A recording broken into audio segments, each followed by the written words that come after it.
How do you describe what that fight was like, Jack?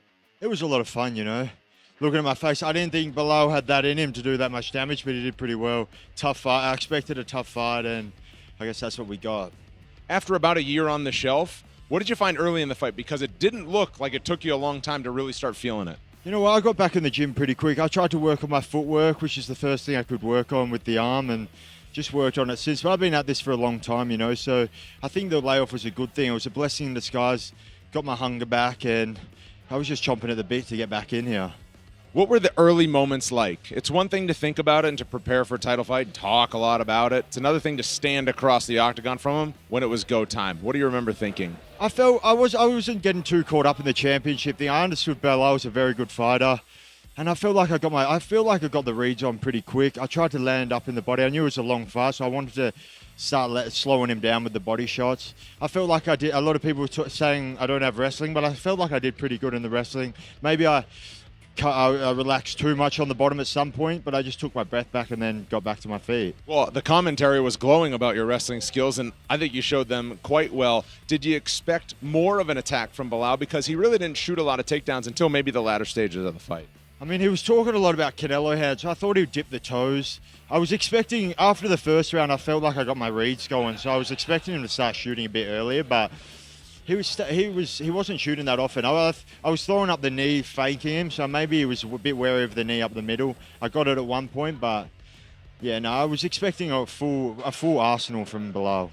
It seemed like you really found your confidence, timing, a lot of swagger into round 3. Can you describe that flow state that you were in when you were feinting takedowns yourself and really starting to put a lot of combinations together?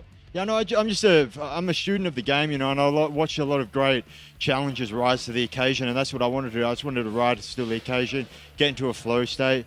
I remember watching Cody Garbrandt get into the flow state against Dominic Cruz, and I was just trying to emulate that sort of style. In terms of the game plan and what you expected, how did the fight play out?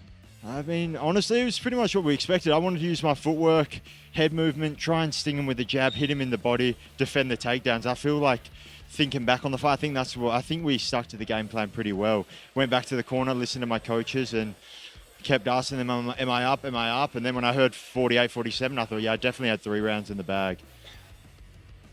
I know it's pretty immediate, but Perth, Western Australia, you've always wanted to bring the belt back, and now you're doing that. Your corner told you when the start of round 5, you're 5 minutes away from all your dreams coming true. I mean, what are these early moments like? I mean, it's surreal, I try to, obviously, I try and put myself in this exact situation, being the champion, but yeah, I'm just going to enjoy this moment because obviously life goes by very quick, so before long I'm going to be back in Perth in the trenches preparing for another big fight, and then before long I'll be in fight week with those crazy nerves going again.